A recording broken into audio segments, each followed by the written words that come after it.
Does that mean we're actually live? It's likely. Okay, yeah, we're live.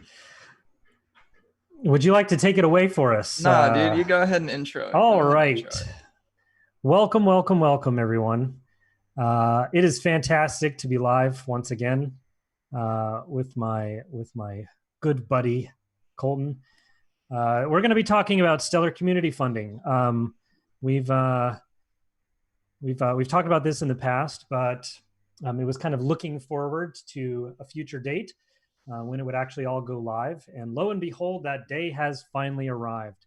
And so SCF 2.0, after many, many months of planning and building, the ecosystem team is finally ready to release SCF 2.0. And that's what we're going to be talking about today. This is engineering talk, so we will get into the weeds a little bit on some of the technical decisions and implementations that we have in this new version of the Stellar Community Fund, but it's also going to be a bit longer than normal engineering talks. So normally engineering talks are like 15, 20 minutes. This will probably go a little bit longer than that to make sure we do justice to all the updates and have all the information available to those who are interested in this update to the Stellar Community Fund.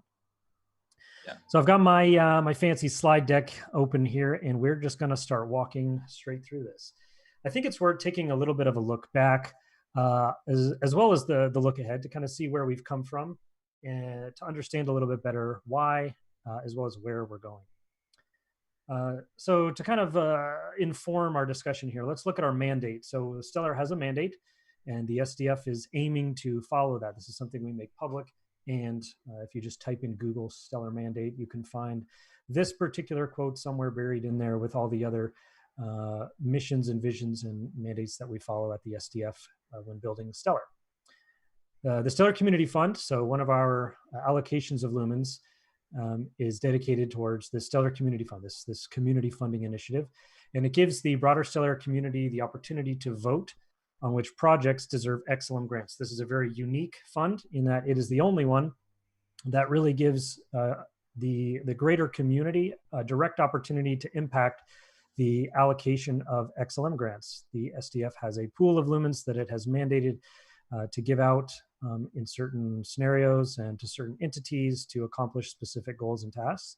And one of those is this pool of lumens, 12 million lumens a year that we give out via the community. So the community can take part in allocating those. And that's kind of what we're doing with this big update, is to get closer and continue to iterate on what we've done in the past to align with this goal, this mandate, as well as getting closer. So we've been close to it, but as the ecosystem matures, we need to continuously update and make sure that we're aligned with our mandate. So a little bit of history. The Stellar Community Fund, I would lump it together with the Stellar Build Challenge. So way back in June 2016, the SDF released a project called the Stellar Build Challenge. And the first place winner of that, they had different categories and different, first place, second, and third place. And first place was going to win 55 million lumens. The price of lumens back at that time was actually less than a penny. So we've come a long way since June 2016. Entries in that very first Stellar Build Challenge included Galactic Talk and Lobster, amongst others. So two projects that we, at least I know I use just about every single day. And then we move all the way through September 2018 to the last SBC. So the Stellar Build Challenge was shut down at the number 7. And then shortly after that, Zach, who hopefully a lot of you in the Stellar community know, the hero really of the SBC, kind of took over ownership of that and then transitioned, or as the SBC went out, he brought back in what we call the Stellar Community Fund, which was really starting to align more closely with the community vision of the mandate to have the community giving away these lumens or allocating where those 12 million lumens should go. And so that was carried up by Zach. He built it, designed it. We've been running that for a little over a year now, 5 different rounds. And now we find ourselves here, August 2020, with the SCF 2.0. And these different SBCs and SCF, like, they were all good, and they all worked well in their time. There may have been things that would could have been improved or changed. But we did that, right? So as things can be better, we make efforts to improve them. And that's really what the SCF 2.0 is trying to do. And it's making maybe a little bit bigger stab at an improvement, something maybe akin to what Zach did when he initially created or invented the SCF, the original SCF. We're kind of taking a big stab at that. So rather than just adjusting some rules, we're actually restructuring it in a pretty significant way, taking the best of both the SBC and the SCF into a new fund, which we hope will provide a fantastic funding mechanism for a long time yet.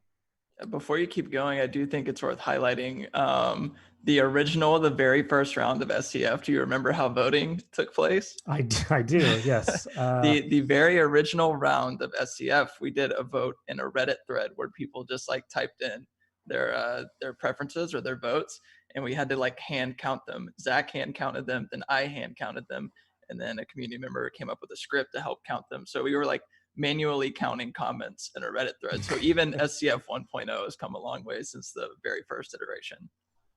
Yeah, that's exactly right.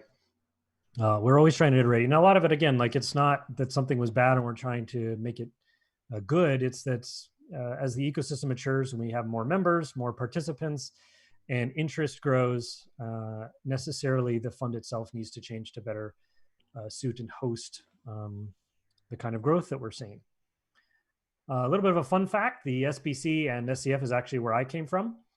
My intro to Stellar came from the SBC with entries like Popcoin, Color Glyph, and Stellar QL. And then in the SCF, I had Stellar Auth. And I think, so one of the big focuses for me as I've thought about the redesign of an SCF and like where can we actually make important and meaningful changes, is to like the funding. Obviously a big focus of that is the funding, right? The actual money that's handed out.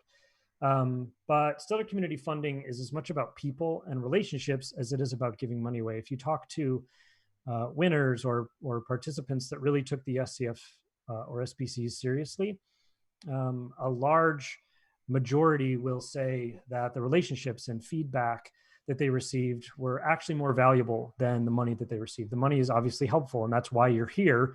But a huge part of participating in this is also the relationships and the actual community aspect. So sure, it's funding. Yes, it's Stellar, but the community aspect is more than just the world can vote.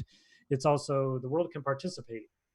Anybody who's interested in Stellar, anybody who wants to talk about fintech and finance and moving money around and transferring value, anybody that's interesting to, they can participate and talk and give feedback and find projects that are interesting to them and find their place to communicate, whether that's competing, actually submitting entries, writing documents, submitting with events or documentation or actual projects, or just combing through entries and seeing which ones you feel like are valuable and interesting and something that should actually receive funding. It's a community fund, and being able to focus a bit more on that aspect is something that was really important to me in the redesign of the SCF. Is yes, the funds are great, and we need to make sure we do the best job possible of allocating those appropriately, but the community is a huge part of this. So making sure that people are still at the center. So if I were to summarize kind of the driving principle behind the redesign, for me, it's the right resources in the right hands at the right time. Resources being funds as well as feedback, right hands being making sure that we're getting these to actual projects, making sure the filtering process by which entries come in and then get funding, that flow makes sense, that nobody's being overworked in the review process, that there's this little angst and struggle. I mean, it is a competition, so you're going to have some of that, but combing down on the unnecessary pieces of that. And then at the right time, so making sure that our funds reflect the amount of money for the time that the project has spent on it and the amount of effort that's gone in. So this to me is really kind of the driving force behind the theme of the redesign. And so with that, those who aren't familiar with the SCF, currently it's a single fund that happens 4 times a year where 3 million lumens are given out, split between 8 different projects. In this new SCF 2.0, there are 2 funds. There's a lab fund and a seed fund. The lab fund being the smaller, experimental, kind of open source focused documentation, events, the idea of like SEO, market presence, getting the word out there, as well as real world stress tests. So building things that maybe aren't necessarily perfect for the Stellar use case as it stands, but might help stress test the network. That would be our lab fund, and that is 500,000 lumens given out 4 times per year, split between about 12 different projects. And then we have the seed fund. The seed fund is for bigger projects. This is to help viable, innovative, first mover businesses and utilities to get started on Stellar. These are projects that we hope will still be around in a year. The prize pool for that is 5 million lumens, split between 3 to 5 projects, and that seed fund will happen twice a year. And so by splitting these funds, I mean, what we see right now in the SCF is these 2 different kinds of entries, larger projects, as well as like hackathon type projects. And they're both very valuable to the ecosystem. Both can generate a lot of excitement. The problem is right now they both receive about the same amount of funding. Where a lab fund, a hackathon project, really it's worth doing it, it's worth competing for a much lower prize. And so you'd still be willing to participate. Whereas in the seed fund, if you don't get enough money, if you don't get enough funding, it's really hard to keep that project alive and keep it going. And so by splitting this up into 2 very specific and defined funds, hopefully you'll know better which one your project fits into, and then you receive the funding that's appropriate, more appropriate for the kind of project that you have. I will say that this necessarily means that we also have to introduce a brand new component, really 2 components, but maybe one's more of an update. But we need to introduce the idea of panel of judges, as well as an update to our voting mechanism. So we have a voting mechanism right now, and we technically have a panel of judges, but right now it's the whole wide world. It's the whole community. And so let's say we have 20 entries that come in. How do we narrow that down to like a final entry? Let's say we have 300 entries come in. How do we narrow that down to some sort of manageable list that a final voting round can happen, where a reasonable amount of funds can be allocated and there's not a lot of voter fatigue with having to comb through 300 different entries. The problem right now is that the community, the same community technically, will vote in both of those. So you're voting once, you're picking all the projects, you're combing through lots of entries, and then you kind of have to do the whole thing over again in the final round. So you narrow down, and then you have a final vote to allocate funds. In this new SCF 2.0, we're removing, or really splitting that. So there'll be a panel of judges, which is a very select group of community members who have dedicated a lot of time and effort and energy into Stellar, building on Stellar. So they maybe have won SBCs or SCFs in the past. They might be part of the infrastructure grants or the enterprise fund, people that are really core to the Stellar ecosystem, as well as a few SDF employees like myself, Colton, Zach, Anka, and others. And then the role of the panel of judges will be to filter through all of the entries that come in for either the seed or the lab fund, and narrow that down to a final list that they feel is of highest quality. And then those finalists will make it into the community round of voting, which is this flaggable quadratic voting. And with this, we're really trying to add velocity, or add sentiment to a community vote. Right now, it's very one-sided, where or at least it's very static, where when you have a vote, you can say, I like this project, and this project. There's no intensity. You can't say, I really like this project, or I kind of like this project, or even I really don't like this project.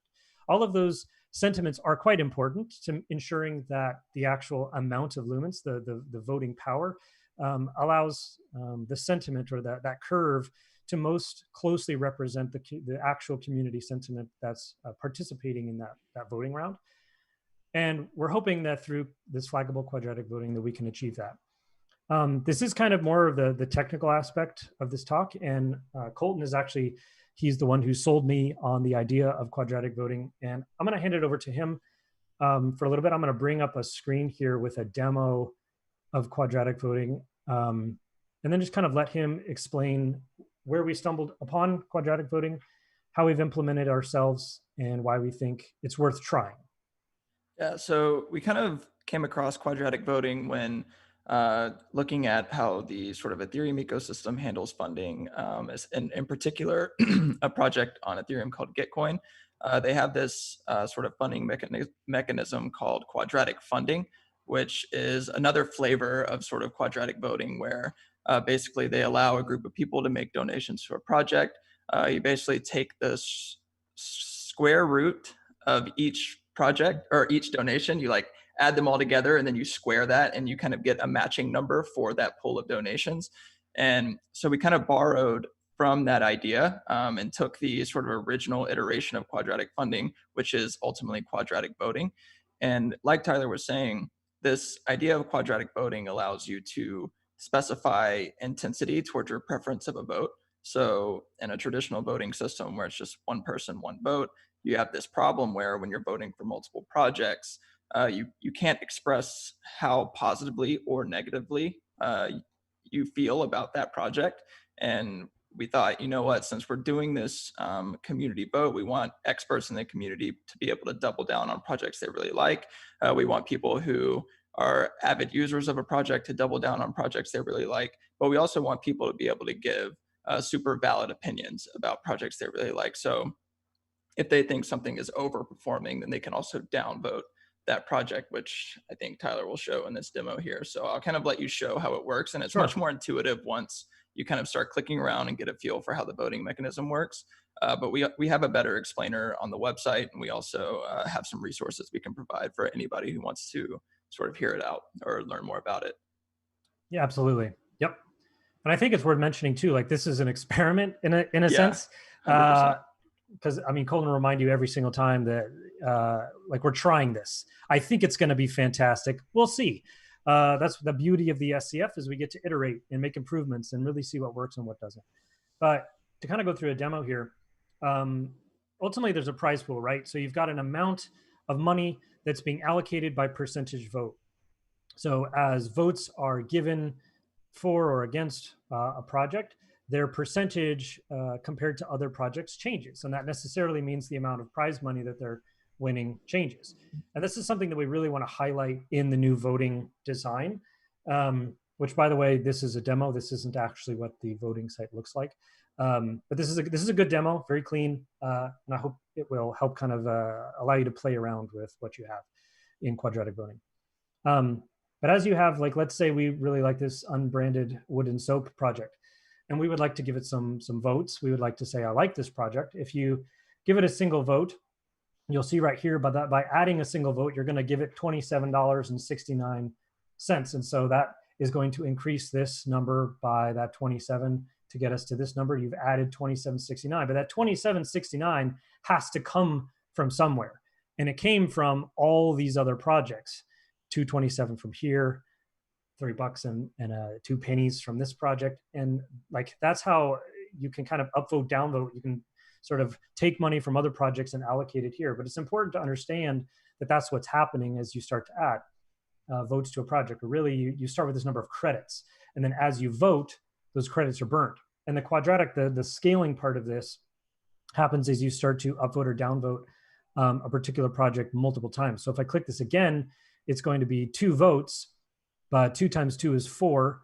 And so it's going to burn 4 credits. So we voted twice, but we've burned 4 credits. So what that means is as you start to click on this project more, we voted 5 times, but 5 times 5 is 25. So we've burned 25 credits voting for this project 5 times. If we start voting for other projects, let's say I also really like this refined cotton shoes. I'm a big cotton shoes fan myself. We don't want this project to lose its 27.76. So we need to make sure we get that back up. And so we're going to start to add a little bit of money back to this project so that this one comes up. And so we've added 661 to this and 24. Now we haven't necessarily, like, it's still coming from the same pool. It's just allocating from all these other ones, taking money from those projects and putting it back in there. But you can in real time start to see how your votes directly affect the outcome as it stands when you're voting. And you have these credits that you can start to burn, but instead of it just being static 5 and 2, it scales quadratically so that you can't overpower a vote in a particular direction, and you allow that sentiment again to translate much more closely to the way that people would actually vote and actually share their sentiment if you were to poll a community. Another thing that I think is really important, again, this is static, this is standard quadratic voting, but you might start to see a problem here. And this starts to get into a little bit of the issues that you find when you are giving away money in the public, is manipulation. And there's lots you can do when you're registering accounts. Like, you make sure you have accounts that are voting, or using a system that's not free to create. Like in our system, we're using SMS verification. So you have to have a phone that can receive SMS messages to be able to vote. In the past, we've used Keybase, which has some ability to find who's voting, to decide, like, to make a decision on whether or not you believe them to be a legitimate individual human being that doesn't have a lot of copies of themselves in the database that's voting. But manipulation out in the public is quite difficult to do. In the SBC, right, we just had a panel of judges that would pick the projects who we were sure were, we knew who they were.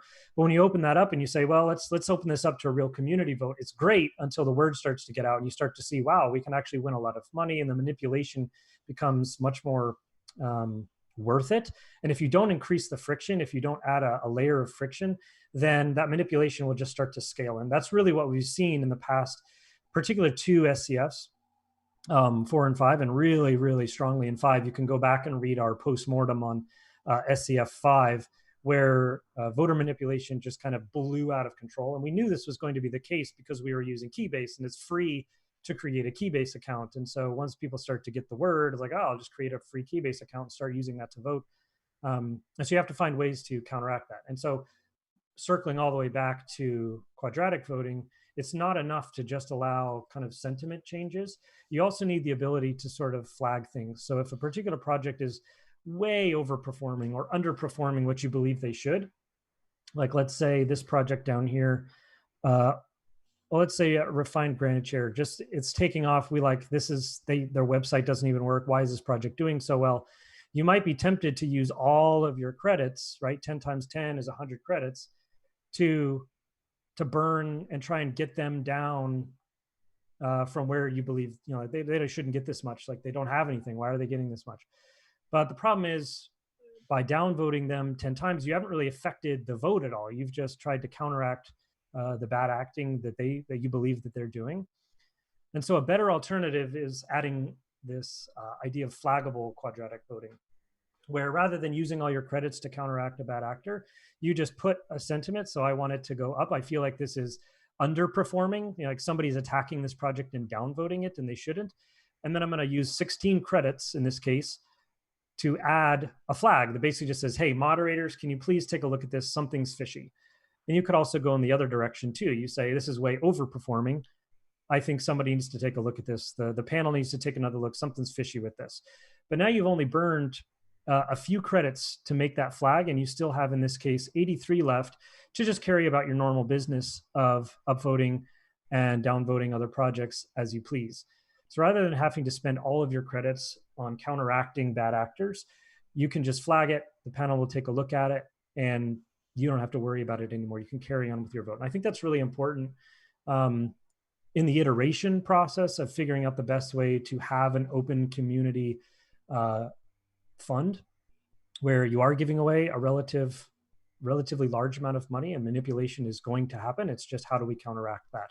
And how do we allow the community to take part in fighting against that, so that the fund is the easiest, lowest friction, but also incredibly fair and well run. And as time goes on, we'll see how this works, and we'll make changes as necessary. Yeah, and we have a couple questions coming in about this. So Sure. One of them is, can you recast votes? And the answer is yes, until you like submit your final vote, right? So you'll be able to kind of dynamically adjust your votes however you want throughout the system. So say you upvoted 1 or 2 projects and you decide to change your mind before you submit, you'll be able to do that. Like, it's not set in stone until you actually click submit. That's a really good question. It's something I've kind of gone back and forth on could you like update votes? So there's 2 kind of problems that I see with that. One, if you're able to like update votes, essentially you would make a change, and then that change is public to anybody else that's also voting. And in the case of a bad actor, you could create a bunch of fake accounts, really skew up the vote, and then kind of reactively go back and change all of that, like remove all your votes or update your votes in a particular direction. And now it's not all that helpful. And so I don't think being able to update your votes is all that necessary. I think it would probably do more damage than it would do good. Yeah. The issue then obviously is, well, if I'm allocating my funds, but then the project changes significantly, it gets a lot more votes than it did when I voted, then maybe I should just wait to vote till the very last minute. And I think we'll have to see that, because I don't really want people to wait till the very last minute to vote. But I don't think in general that's going to happen. It's just something we'll have to evaluate. And I feel like the way we've done it now is probably the best way to start. And then we just have to see what happens through the first like lab and seed funds. And then if adjustments are needed either on updates or like the frequency that you can make updates, or I don't know, there's different parameters you can add that might help with some of the pros and cons of either one of those options. Yeah, I don't think retro, like going back and changing a vote after you submit it, will really ever be like a viable option, but you'll be able to do it before you submit. The other one, are there any features built in to prevent flag spamming? Not, I don't think, not in the UI or anything like that. There's nothing to prevent it. Like ultimately, if people flag spam, that doesn't guarantee that a project will be disqualified or anything like that. It's more of just like a, hey, you guys really need to take a look at this. So if there's one particular, like say one project gets one flag response, it probably won't get looked at. But if it gets 20 flag responses, then it'll probably end up getting looked at. And if somebody is just flag spamming and there's no obvious manipulation taking place, and they just won't be disqualified or anything like that. Yeah, and it's a really good question, and I think hopefully a good answer to that is that flags don't actually affect the prize allocation. It's just a flag, and you have to spend credits to flag things. So you can't flag every project. You can only flag up to one less than half, or I think maybe one more than half of the projects when you're actually making a flag. But flags don't count for a positive or a negative when it comes to the final prize allocation. It's just like a, hey, take a look at this. This one vote will count towards a positive, and so you can add more positivity if you're like, well, if this doesn't get improved, I want to make sure that they get something. Like you could do that, but at the end of the day, the flag doesn't really do anything as far as changing the vote. Like nobody else is going to see projects that have been flagged. It's just a note to the panels, to the panel of judges for that round, that something might be fishy and somebody needs to take a look at this entry. All right, let me double check, make sure I did not miss anything.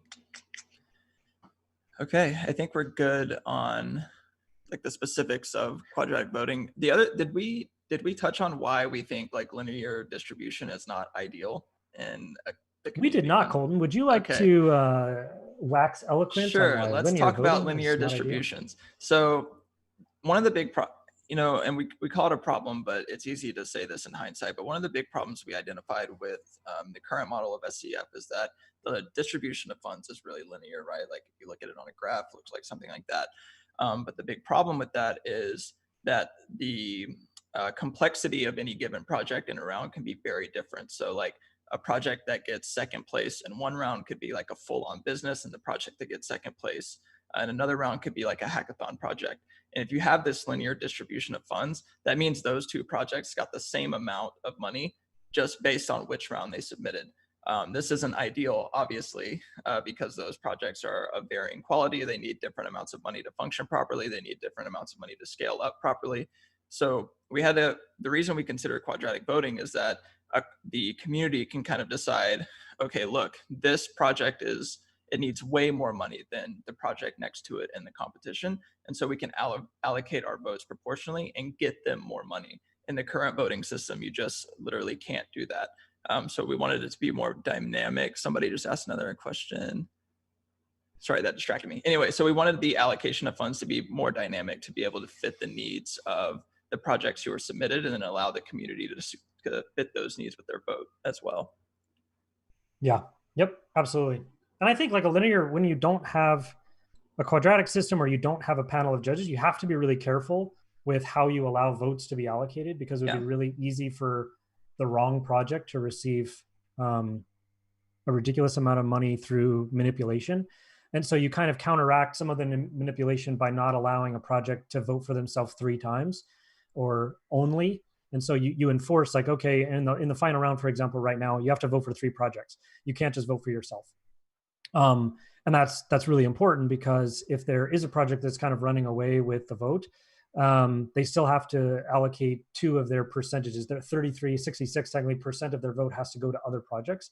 But that necessarily means that the projection of votes, or the distribution of votes, is going to be linear, because you Yeah. don't have a lot of influence over a really strong opinion in one way or another. And so once you have both a panel of judges that ensures the finalist list is always high quality, you have quadratic voting, which allows individuals to very strongly point in the direction that they want. But also, if you vote exclusively on one project, you only have 10 votes.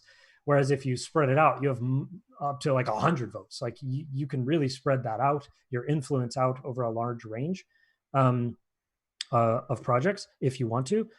And so the ability to manipulate, even without the other features that we have built in through SMS messaging, and kind of the improvement that is over Keybase, that's already better. And so once you add on top of it the SMS verification, hopefully, again, the theory is that we'll have a much more dynamic voting mechanism that will better reflect the actual entries in a particular round, rather than just kind of always being linear.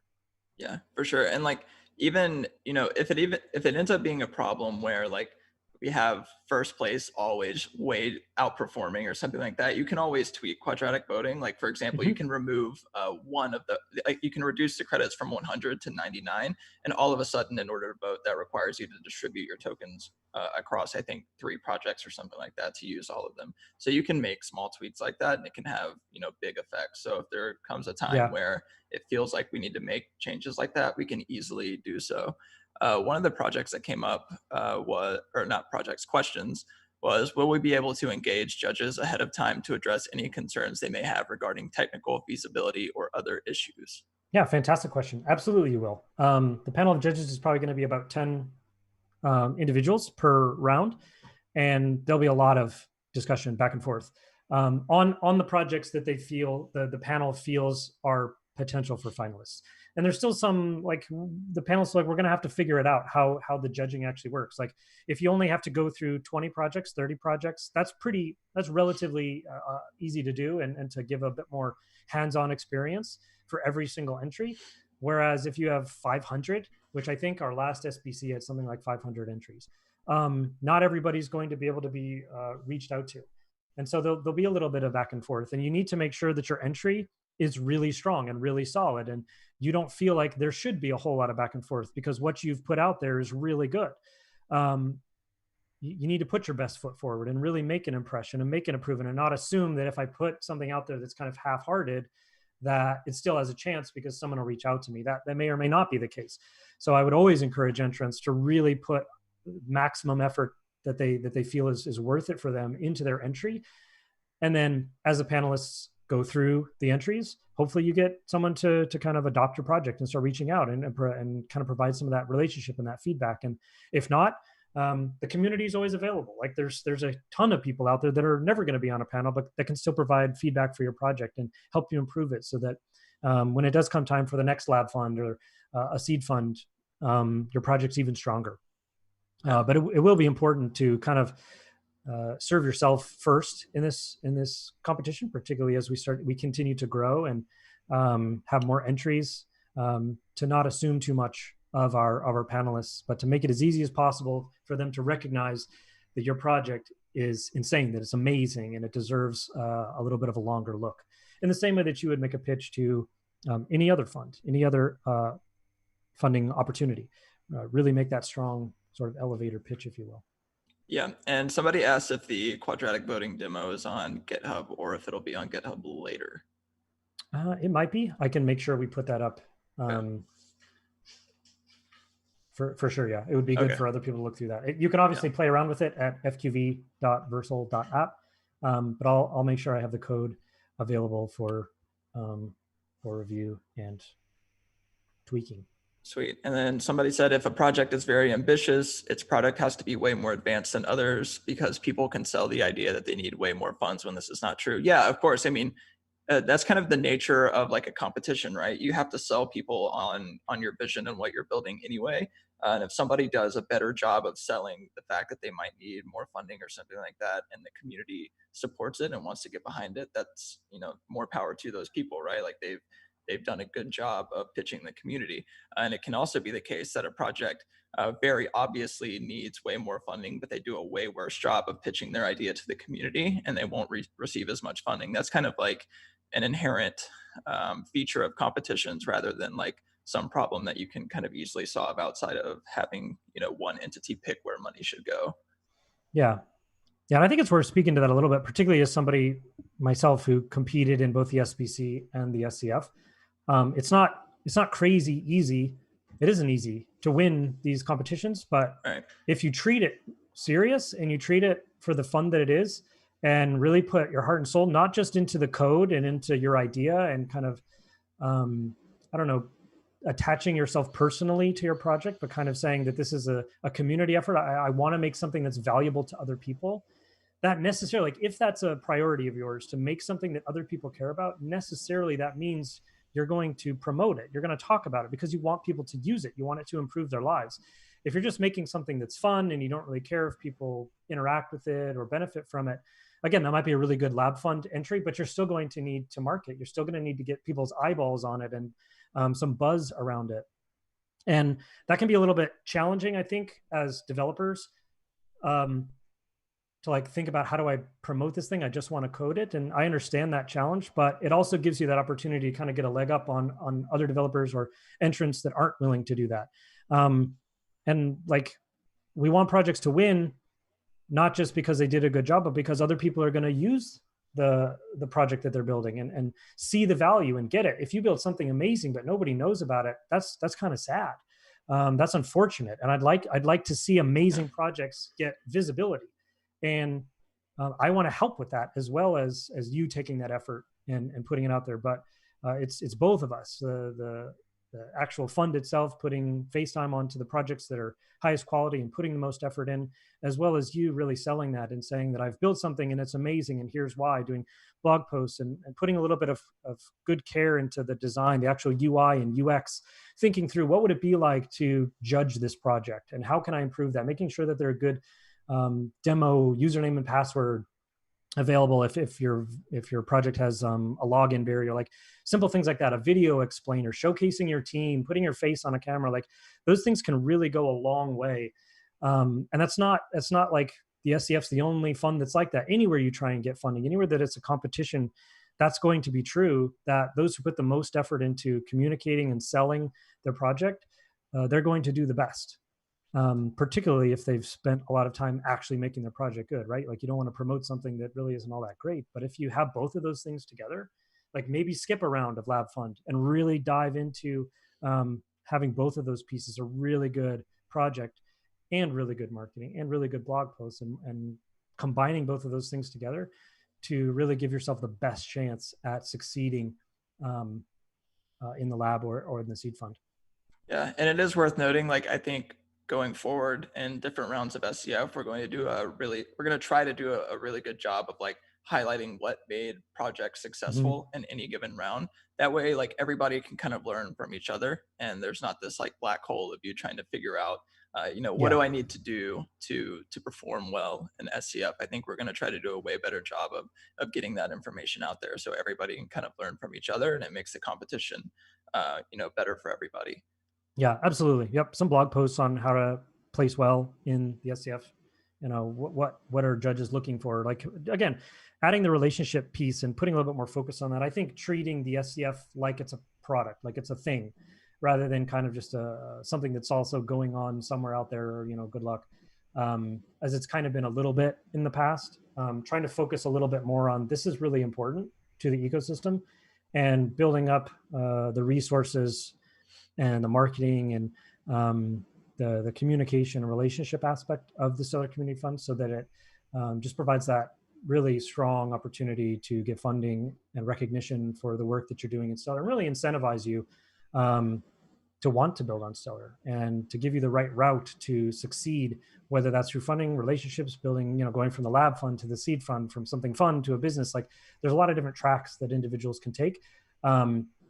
But really highlighting those and helping people along. And including the community in that. So it's not just me and Colton trying to do everything, but that the community knows where they can get involved and where the gaps are that need to be filled, so that this thing can really take on a much stronger community sense, and finding where that's needed and where it can best fit, as the fund again continues to mature as it has been. Sweet. I think we're caught up on questions, so we can move on in the presentation if you All have right, stuff left. super duper. Not too much further to go. Appreciate everyone for the fantastic questions. These are obviously two very important components that really highlight the difference between what we have right now and what we're launching today. So, kind of in conclusion, two key takeaways: the SDF funds projects. And so, if you've got a contact, clients or yourself, who's looking, either maybe isn't a good fit for the infrastructure grant or the enterprise fund, which we also have, but are strictly SDF managed, refer them to the SCF. Point people towards us. Get yourself involved, whether as a judge or as a participant. With a split between the lab and the seed funds, we have a strong funding avenue for more mature and serious entrepreneurs, while still providing a profitable playground for new and curious developers. So we've really got that platform that's going to support a much wider ecosystem in a much more effective way. So we fund projects, but you can also help. And I cannot emphasize this enough. Like we get, this is a stellar fund. We get that it's a fund, but let's really take some time thinking about the community aspect of this to get involved. Join the Stellar.Community Fund Keybase group. I would highly encourage that if this is something that's interesting to you, whether the design of the fund itself, the participation as a voter, or you're got questions about the entry, how to enter, or anything related. This is kind of where the community is going to talk about the Stellar Community Fund. So make sure you jump into Stellar.Community Fund, and then also make sure you participate in community discussion, whether that's on Keybase or in different discussion groups, as well as the voting phases. So when voting comes out, participate, get involved, spend those credits, put them where you think they should go, and then also help to share the story of solid entries, as well as referring those potential participants. So as you have social media accounts and you want to get the word out of projects that you care about, if you've put credits toward them, share their story, get them out there so that they can not just receive funding from the SDF, but they can actually get involvement from the greater community. Maybe they come back and participate in another lab fund with new improvements, and you're starting to invest and put energy towards people and not just projects, and really want to see individual developers and contributors, creators succeed, whether that's in a particular project or across multiple entries. Starting to invest not just in projects, but people. Is something that I'd really like to see coming out of this update. So that's the close. There's no context behind that picture. You get no context. This is inside joke. No, this is yeah. Thanks for watching. Anyway, Have a stellar day. Before we wrap it up, we do need to share the announcement blog post, and we need to show the site. So that's correct. So you're ahead of yourself, sir. I'm going to share the announcement blog post right now in the chat. So if people want to head over and read that, it's basically like a nice shareable summary of everything we just said. But fantastic. Will you be able to pull up the site? Nice. Ta-da. Amazing. So this is the all new, and how convenient. Somebody just asked what the dates are for the first round, so we can go over all that stuff as well. Fantastic question. But the new site is over at communityfund.stellar.org. A lot of work has gone into this site over the past, I don't even know how long it's been. Huge claps to Anka. She's a Webflow wizard now. Designed this, built this whole site basically on her own. Unbelievable, incredible. Huge props to Anka for this incredible site. But yes, the Stellar Community Fund has a marketing page, and it's not just here's the rules. It actually outlines what it is, the two different funds. We got a marketing video. What? We're big leagues, Colton. Yeah, I know. But anyways, the website has a breakdown of both the funds. It has a couple step-by-steps. It's got some featured projects. It's got some cool illustrations of little astronauts, which are amazing. but each tab on there, so the seed fund tab and then the lab fund tab, I believe have not only prize pools but the dates on when they start and a countdown timer. Which one are we on right now? I This can't. is the lab fund. Okay, so the lab fund, actually, I don't know what today's date is. August 20. 28th, which technically the lab and the seed fund are open for submissions right now, which I don't know if I would submit today unless you've just been sitting on an entry, but they're officially both open right now. So you are welcome to begin submitting projects to these brand new lab and seed funds. So the lab fund obviously will close first. It's the shorter fund. Opens up today. Submissions will close on September 21st. So according to our countdown timer, that gives you about 23 days to submit to our very first lab fund. The community discussion will then, or I'm sorry, the panel discussion will begin then on September 21st and go through October 12th. Then October 26th, after the community discussion, where the community will kind of go through the entries and ask any follow-up questions and have an opportunity to engage in the entries. The community voting will begin. That'll go on for a week as normal on that new flaggable quadratic voting. And it all happens right here. So rather than there being galactic talk and the voting page, it's all integrated straight into communityfund.stellar.org. All integrated right here. You can go and log in if you are an entrant, log in with your phone number, and that'll allow you to enter your project. If you're a panel judge, which there's not too many of you, but if you are a panel judge, panel judges will log in with their Keybase account. That's how we differentiate between entrants and panelists. And then you can go through your projects either to enter or to begin the selection. So this is all very obviously brand new, experimental in a sense, but we're very excited. We put a lot of time and effort into this, but as you have questions or feedback, you can reach out on that Stellar.Community Fund Keybase channel or go to this connect page where we've got a form down at the bottom where you can also reach out as you have issues, bug reports, other questions. If you've got partnership opportunities, anything like that, you can reach out through that form. And then just to cover really quick on the seed fund timing, you can check it out yourself, but submissions are open now, and those will actually go all the way through January 18th, 2021. This is because seed fund projects are big projects. These are not quick, hey, I've got an idea this weekend. These are big projects. We want to see businesses coming out of this that will last a year. So we're putting lots of time available for submitting your idea to the seed fund. And then panels will begin selecting those January 18th. That'll go on through till March 15th, where the community discussion will begin. That'll go through April 26th. And then finally on May 10th, the community voting will end. The community voting for this is actually 2 weeks. But then May 10th, the first seed fund will close out. If you have other questions about the rest of the dates, those are also in another community post that we're putting out, talking a little bit more about the technical details behind the Stellar Community Fund. Yeah, and if you go through some of the like submission requirements and it's still not clear, please reach out to Tyler or me or anybody else to kind of discuss where your project might fit, whether in the seed fund or the lab fund. We can definitely have that discussion and then see which part of those sort of requirements and descriptions were confusing, because it's extremely important that we clearly communicate the separation between the two. Yeah, so we've done quite a bit of writing both on those blog posts to explain the new SCF, as well as on these couple of how-to articles, as well as the guidelines, rules, the phases in the project or in the rounds, as well as just a look at previous winners. But as you go through that content, if there are things that you feel like we could do better, I mean, again, this is a community effort, not just in the fund itself, but in the actual design of the community fund. So we're would love feedback and improvement ideas or the articles that you would find helpful.